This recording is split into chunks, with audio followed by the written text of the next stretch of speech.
ನಮಸ್ಕಾರ ಕರ್ನಾಟಕ, ಶುಭೋದಯ. Breakfast news ಉಪಹಾರ ಸುದ್ದಿಗೆ ತಮಗೆಲ್ಲ ಆತ್ಮೀಯವಾದಂತಹ ಸ್ವಾಗತ. ನಾನು ಪ್ರತಿಮಾ ಭಟ್.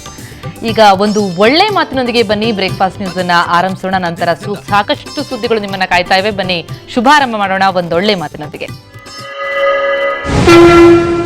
ನಾವು ನಮ್ಮ ಸೌಂದರ್ಯ ಅಲಂಕಾರಕ್ಕೆ ಬಹಳ ಮಹತ್ವ ಕೊಡ್ತೇವೆ. ಆದ್ರೆ ಸೋಜಿಗವೇನೆಂದ್ರೆ ನಮ್ಮನ್ನ ಪ್ರೀತಿಸೋವರಿಗೆ ಹಾಗೂ ದ್ವೇಷಿಸೋವರಿಗೆ ಅದರ ಅಗತ್ಯವೇ ಇರೋದಿಲ್ಲ. ಅಪರಿಚಿತರಿಗೆ ನಮ್ಮ ಸೌಂದರ್ಯ ರೂಪ ಕಟ್ಕೊಂಡು ಏನಾಗ್ಬೇಕು ಹೇಳಿ? ಸುದ್ದಿ ಡೀಟೇಲ್ಸ್ ನೋಡೋಣ. ಅದಕ್ಕೂ ಮುನ್ನ ಹೆಡ್ಲೈನ್ಸ್. ಹತ್ಯೆಯಲ್ಲಿ ಇದೆಯ ಸುಪಾರಿ ಹಂತಕರ ಕೈವಾಡ. ಗೃಹ ನಿರ್ಮಾಣ ಸಹಕಾರಿ ಸಂಘಗಳ ಮೇಲೆ ಕಾರ್ಮೋಡ. ಆದರೂ ಕೆಎಎಸ್ ಅಧಿಕಾರಿ ಹತ್ಯೆ ಕಾರಣ ಇನ್ನೂ ನಿಗೂಢ.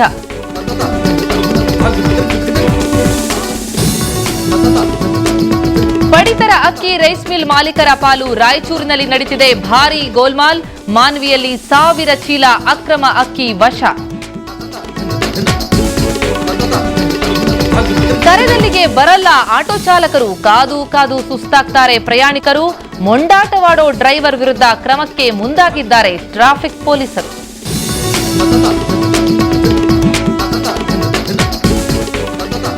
ಕತ್ತಲೊಂದಿಗೆ ಈ ಗ್ರಾಮಸ್ಥರ ನಂಟು. 40 ವರ್ಷವಾದ್ರೂ ಇನ್ನೂ ಬಂದಿಲ್ಲ ಕರೆಂಟು. ಜಾತಕ ಪಕ್ಷಿಯಂತಾಗಿದ್ದಾರೆ ಯಾದಗಿರಿ ಜಿಲ್ಲೆ ಕಿಲಾರಿ ದೊಡ್ಡಿ ಜನ.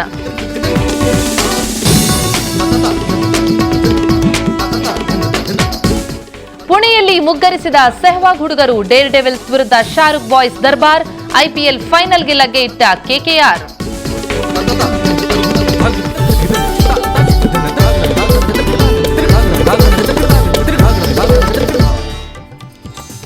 ಕೆಎಎಸ್ ಅಧಿಕಾರಿ ಮಹಾಂತೇಶ್ ಹತ್ಯೆ ಪ್ರಕರಣದ ಪತ್ತೆ ಕಾರ್ಯದಲ್ಲಿ ಬೆಂಗಳೂರು ಕ್ರೈಂ ಬ್ರಾಂಚ್ ಪೊಲೀಸರು ಯಶಸ್ಸು ಸಾಧಿಸಿದ್ದಾರೆ.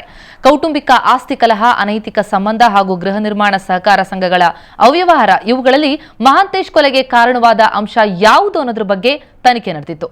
ಕ್ರೈಂ ಬ್ರಾಂಚ್ನ 3 ಪ್ರತ್ಯೇಕ ತಂಡಗಳು ತನಿಖೆ ನಡೆಸ್ತಾ ಇದ್ವು. ಈಗ ತನಿಖೆ ಅಂತಿಮ ಹಂತಕ್ಕೆ ಬಂದಂತಿದೆ.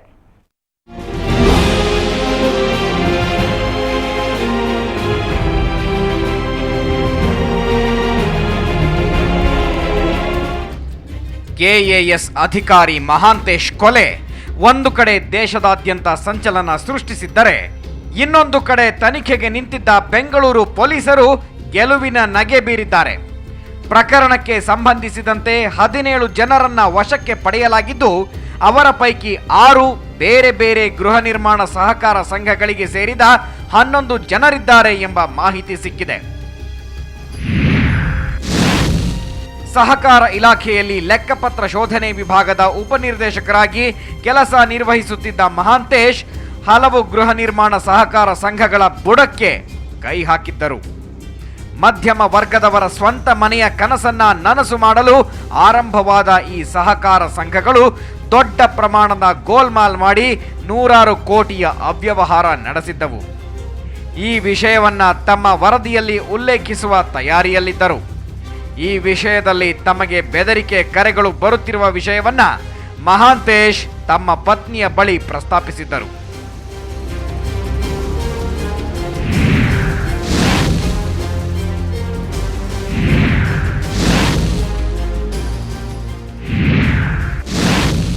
ಈಗಾಗಲೇ 3 ಬೇರೆ ಬೇರೆ ಪ್ರಕರಣಗಳಲ್ಲಿ ಜೈಲು ಕಂಡುಬಂದಿದ್ದ ಉತ್ತರ ಭಾರತ ಮೂಲದ 4 ಕೆಎಎಸ್ ಅಧಿಕಾರಿ ಮಹಾಂತೇಶ್ ಕೊಲೆಗೆ ಸುಪಾರಿ ಪಡೆದರ. ಅವರಿಗೆ 2 ಬೆಂಗಳೂರು ಮೂಲದ ಪಾತಕಿಗಳು ಸಾಥ್ ಕೊಟ್ಟರ. ಹೌದು ಎನ್ನುತ್ತಿವೆ ಪೊಲೀಸ್ ಮೂಲಗಳು. ಬಂಧಿತ ಆರೋಪಿಗಳ ತೀವ್ರ ವಿಚಾರಣೆ ನಡೆಯುತ್ತಿದ್ದು, ಸದ್ಯದಲ್ಲೇ ಅಧಿಕೃತ ಘೋಷಣೆಯಾಗುವ ಸಾಧ್ಯತೆಗಳಿವೆ ಎನ್ನಲಾಗಿದೆ. ಇನ್ನು ತಮ್ಮ ಪತ್ನಿ ಕೆಎಸ್ ಪೂರ್ಣಿಮಾರವರನ್ನ ತವರು ಮನೆಯ ಆಸ್ತಿಯಲ್ಲಿ ಪಾಲು ಕೇಳುವಂತೆ ಮಹಾಂತೇಶ್ ಪುಸಲಾಯಿಸಿದ್ದರು. ಆದ್ದರಿಂದ ಗಲಾಟೆಗಳಾಗಿದ್ದವು ಎಂಬ ಪ್ರಾಥಮಿಕ ಮಾಹಿತಿ ಆಧರಿಸಿ ತನಿಖೆ ಆರಂಭವಾಯಿತು. ಆದರೆ ಕೌಟುಂಬಿಕ ಕಾರಣಕ್ಕೆ ಕೊಲೆ ನಡೆದ ಸಾಧ್ಯತೆಯನ್ನ ಕುಟುಂಬದ ಸದಸ್ಯರೇ ಸ್ಪಷ್ಟವಾಗಿ ತಳ್ಳಿಹಾಕಿದ್ದರು. ಆನಂತರ ತನಿಖೆ ತಿರುಗಿದ್ದು ಅನೈತಿಕ ಸಂಬಂಧದ ಕಡೆ.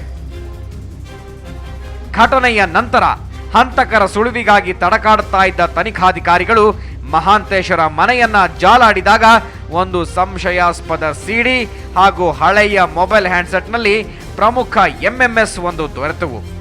ಅವುಗಳ ಸುಳಿವು ಹಿಡಿದು ಒಂದು ತಂಡ ಇಬ್ಬರು ಯುವತಿಯರನ್ನ ವಶಕ್ಕೆ ಪಡೆದು ವಿಚಾರಣೆ ನಡೆಸಿದೆ ಎನ್ನಲಾಗಿದೆ. ಆದರೆ ಈ ವಿಚಾರಣೆಗಳಲ್ಲಿ ಕೊಲೆ ಪ್ರಕರಣದ ಪತ್ತೆಗೆ ಸಹಾಯಕವಾಗಬಲ್ಲ ಅಂಶಗಳು ಬೆಳಕಿಗೆ ಬರಲಿಲ್ಲ ಎನ್ನಲಾಗಿದೆ. ಈಗ ಗೃಹ ನಿರ್ಮಾಣ ಸಹಕಾರ ಸಂಘಗಳ ಅವ್ಯವಹಾರದ ಹಿನ್ನೆಲೆಯಲ್ಲಿ ಈ ಕೊಲೆ ನಡೆದಿರುವ ಅಂಶ ಬೆಳಕಿಗೆ ಬಂದಿದೆ ಎನ್ನಲಾಗಿದ್ದು ಅಧಿಕೃತ ಘೋಷಣೆ ಮಾತ್ರ ಬಾಕಿ ಇದೆ. ಅಜಿತ್ ಹನುಮಕ್ಕನವರ ಜೊತೆ ರವಿಕುಮಾರ್, ಕ್ರೈಮ್ ಬ್ಯೂರೋ, ಸುವರ್ಣ ನ್ಯೂಸ್ 24/7 ಬೆಂಗಳೂರು. ಇನ್ನು ರೈಲ್ವೆ ಅಧಿಕಾರಿಗೆ ಪ್ರಯಾಣಿಕರು ಗೂಸಾ ನೀಡಿದ ಘಟನೆ ಬೆಂಗಳೂರಿನ ಯಶವಂತಪುರ ರೈಲ್ವೆ ನಿಲ್ದಾಣದಲ್ಲಿ ನಡೆದಿದೆ. ಯಶವಂತಪುರದಿಂದ ಬಿಜಾಪುರಕ್ಕೆ ಹೊರಡಬೇಕಿದ್ದ 7:45 ರೈಲು ಸಂಚಾರ ರದ್ದಾಗಿತ್ತು. ಆದರೆ ರೈಲ್ವೆ ಅಧಿಕಾರಿಗಳು ಈ ವಿಷಯವನ್ನ ಪ್ರಯಾಣಿಕರಿಗೆ ತಿಳಿಸಿರಲೇ ಇಲ್ಲ. ಇದರಿಂದ ರೊಚ್ಚಿಗೆದ್ದ ಪ್ರಯಾಣಿಕರು ರೈಲ್ವೆ ಅಧಿಕಾರಿ ಹನುಮಂತಪ್ಪ ಅನ್ನೋರಿಗೆ ಗೂಸಾ ನೀಡಿದ್ದಾರೆ. ಅಲ್ಲದೆ ಹನುಮಂತಪ್ಪ ಕುಡಿದು ಕಾರ್ಯನಿರ್ವಹಿಸ್ತಾ ಇದ್ದ, ಪ್ರಯಾಣಿಕರ ಜೊತೆ ಸರಿಯಾಗಿ ಸ್ಪಂದಿಸುತ್ತಿರಲಿಲ್ಲ ಎನ್ನಲಾಗಿದೆ.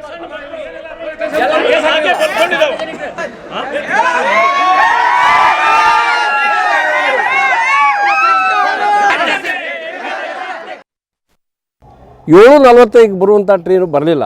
ಆಮೇಲೆ 8:45 ಒಂದು ಮೆಸೇಜ್ ಕಳಿಸ್ತಾರೆ ಅವರು, 12:20 ಟ್ರೈನ್ ಬಿಡುತ್ತೆ ಅಂತ ಹೇಳಿ.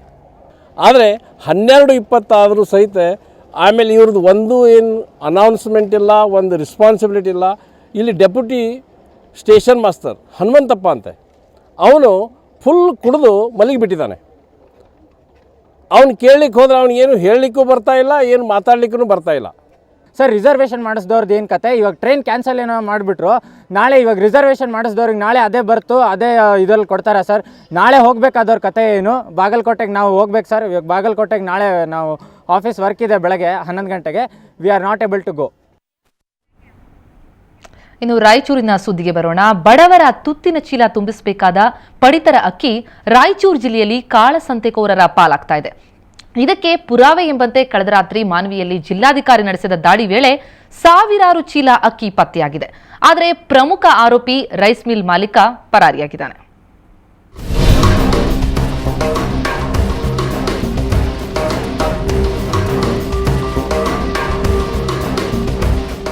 ರಾಯಚೂರು ಜಿಲ್ಲೆ ಮಾನ್ವಿಯಲ್ಲಿ ಅಪಾರ ಪ್ರಮಾಣದ ಪಡಿತರ ಅಕ್ಕಿ ಅಕ್ರಮ ದಾಸ್ತಾನು ಪತ್ತೆಯಾಗಿದೆ.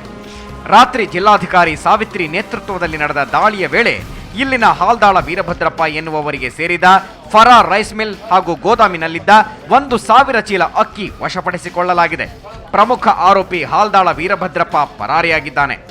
ಫರಾ ರೈಸ್ ಮಿಲ್ಲಲ್ಲಿ ನಮ್ಮ KSFC ಅಕ್ಕಿಯನ್ನು ತಂದು ಇಲ್ಲಿ ಅದನ್ನು ಅವ್ರ ಬ್ಯಾಗ್ಗೆ ಕನ್ವರ್ಟ್ ಮಾಡ್ತಾರಂತ ಮಾಹಿತಿ ನನಗೆ ಬಂತು. ಅದನ್ನು ರಾತ್ರಿ 9 ಗಂಟೆಗೆ ನಾನು ನಮ್ಮ ತಹಸೀಲ್ದಾರು ಅವರು ಬಂದು ನೋಡಿದಾಗ KSFC ಬ್ಯಾಗ್ಸ್ ಅವರ ಗೋಡೌನಲ್ಲಿದೆ, ರೈಸ್ ಮಿಲ್ಲಲ್ಲಿದೆ.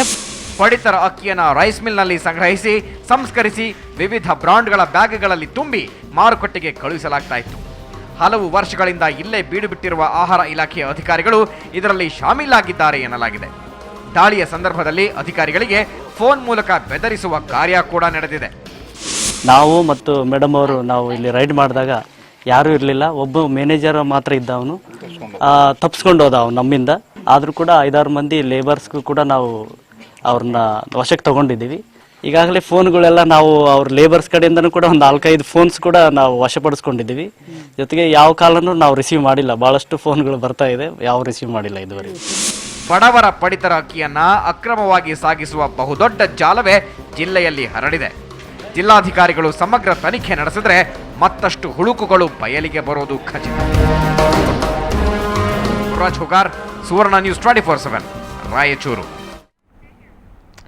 ಈಗ ಒಂದು ಬ್ರೇಕ್ ತಗೊಳ್ಳುವಂತಹ ಸಮಯ. ಆದರೆ ಬ್ರೇಕ್ ಆದ್ಮೇಲೆ ಆಟೋ ಚಾಲಕರನ್ನ ಎಚ್ಚರಿಸುವಂತಹ ಒಂದು ಸುದ್ದಿ ಇದೆ, ಮಿಸ್ ಮಾಡ್ಕೋಬೇಡಿ. ಒಂದು ಬ್ರೇಕ್ ನಂತರ ವಾಪಸ್ ಆಗ್ತೀನಿ.